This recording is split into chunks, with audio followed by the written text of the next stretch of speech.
दुर्ग भिलाई से विधायक और मेयर रह चुके देवेंद्र यादव जी हमारे साथ हैं। राजीव मितान क्लब की योजना छत्तीसगढ़ में शुरू की गई है। सीएम भूपेश बघेल की यह महत्वाकांक्षी योजना है।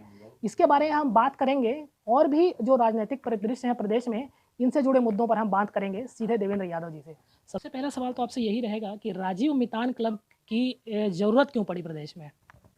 देखिए, ऐसा है कि पिछले समय में आदरणीय भूपेश बघेल जी ने हर स्तर पर छत्तीसगढ़ वासियों को अवसर देने का, उनको प्रमोट करने का काम किया है। भले वो कला संस्कृति की बात हो, भले किसानों को 2500 रुपये धान बोनस देने की बात हो, भले आदिवासी अंचलों में 4200 रुपये तेंदुपत्ता का समर्थन मूल्य करने की बात हो, भले सरकारी नौकरियां जहां हम केवल शिक्षाकर्मी सुनते थे, वो शिक्षाकर्मी हट के 15,000 शिक्षकों की भर्ती की बात हो।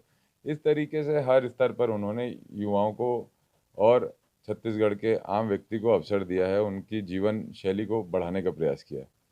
राजीव युवा मितान योजना एक ऐसी योजना है जिसमें आदरणीय मुख्यमंत्री जी का ये सपना है कि छत्तीसगढ़ के अंदर हुनर बहुत सारे हैं, बहुत सारे हुनरमंद लोग हैं।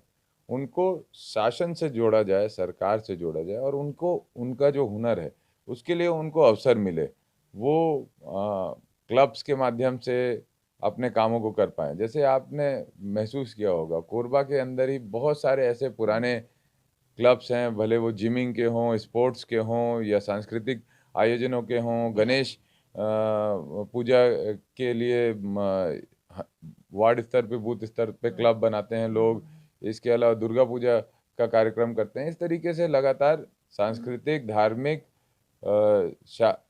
योजनाओं आयोजन ये लोग करते हैं। इनको प्रमोट करने के लिए सरकार ने ये योजना लाई है। इसके तहत तिमाही में 25,000 रुपये और साल में इन क्लब्स को 1 लाख रुपए शासन से मिलेगा, जिसमें उनकी जो अच्छे काम है उसको प्रमोशन के लिए मिलेगा। शासन की जो योजनाएं हैं उससे रिलेटेड विषयों पर उन लोगों को प्रोत्साहन राशि मिलेगी। कुल मिलाकर आदरणीय मुख्यमंत्री भूपेश बघेल जी हर मोहल्ले, कस्बे, गांव के युवाओं को, भाइयों और बहनों को सरकार से सीधे जोड़ने का काम करने वाले हैं। ये युवा मितान क्लब के बहाने जो युवा शक्ति है प्रदेश में, इसके ध्रुवीकरण का भी प्रयास हो रहा है क्या? आप हैं जो खास मतलब एक समझे जाते हैं, जो बेहद करीबी हैं सीएम के, तो सीएम के जितने करीबी हैं युवा शक्ति हैं, उनको क्या एकजुट करने का प्रयास है क्या ये? देखिए, ऐसा है कि छत्तीसगढ़ का हर एक युवा आदरणीय भूपेश बघेल जी के साथ है। छत्तीसगढ़ में पिछले समय में जिस तरीके से 3 सालों में छत्तीसगढ़ ने ग्रोथ की है, भले छत्तीसगढ़ की संस्कृति को बढ़ावे देने की बात हो या किसी और एंड पर, छत्तीसगढ़ का जो देश भर में नाम फैल रहा है अच्छे कार्यों के प्रति, तो मुझे ये ऐसा नहीं लगता कि किसी तरह की कोई ध्रुवीकरण जैसी बात है और किसी तरह से ये भी नहीं लगता कि कोई पक्ष विपक्ष है। सारे एक साथ भूपेश बघेल जी के साथ हैं। एक खास गुट को ही हम देखते हैं जहाँ भी ये युवा मितान क्लब की बात आती है, तो कुछ लोग अभी भी गायब हैं इससे या फिर नहीं जुड़ पा रहे हैं, या सब एक साथ जुड़ के एक साथ सामने आएँगे इससे? देखिए, ऐसा है कि अभी योजना का क्रियान्वयन शुरू नहीं हुआ है। अभी प्रचार प्रसार की बात है। प्रचार प्रसार इसीलिए किया जाता है कि सब तक ये सूचना पहुंचे। सूचना पहुंचने के साथ ही साथ लोग उससे जुड़ें, उस योजना को जानें। तो अभी केवल और केवल प्रचार प्रसार चल रहा है। मुझे ये भरोसा है कि छत्तीसगढ़ का हर वर्ग, हर यूथ, केवल राजनीतिक दल का नहीं, जो आम युवा है उसके लिए ये शासन ने ये योजना बनाई है। राजनीतिक दलों के लिए तो पार्टी में पद, कार्यक्रम वो अलग होते हैं, लेकिन ये आम युवा समूहों के लिए ग्रुप बना है, जिनके अंदर हुनर है, जो छत्तीसगढ़ का नाम रोशन कर सकते हैं। खुद को प्रमोशन के लिए थोड़ा सपोर्ट की ज़रूरत है, ऐसे लोगों के लिए क्लब बनाया गया और इसमें हर कोई जुड़ेगा। अच्छा, जो अभी वर्तमान राजनीतिक परिदृश्य है देश में, आप दिल्ली भी गए थे बीच में, तो अभी वर्तमान में क्या परिस्थितियाँ हैं? कांग्रेस पार्टी पूरी मजबूती के साथ छत्तीसगढ़ में काम कर रही है। हम सब राहुल गांधी जी के मार्गदर्शन में काम करने वाले लोग हैं। आदरणीय भूपेश बघेल जी के नेतृत्व में काम करने वाले लोग हैं। हम जनता की सेवा करते रहेंगे। ढाई ढाई साल के जो मुद्दे की जो बात हो रही थी, अब मान लिया जाए कि वो समाप्त हो गया, वैसी कोई बात नहीं होनी चाहिए? उसमें मानने जैसी भी कोई बात नहीं है, वैसी कोई बात ही नहीं है। ये तो र्यूमर है बीजेपी का, आरएसएस का। इनके पास पिछले 3 सालों में कोई मुद्दा तो इस्टेब्लिश नहीं कर पाए स्टेट में। हमेशा किसान विपक्ष का मुद्दा होता था, लेकिन आज के समय किसान विपक्ष के साथ नहीं है, सत्ता पक्ष के साथ है, क्योंकि भूपेश बघेल जी अपने कमिटमेंट निभाना जानते हैं। उनकी लीडरशिप में एक एक विषय जो वो बोलते हैं उसको उसकी वो पूर्ति करते हैं। इसलिए छत्तीसगढ़ में कोई मुद्दा नहीं है, ये सब मुद्दा बीजेपी का प्रोपेगेंडा है।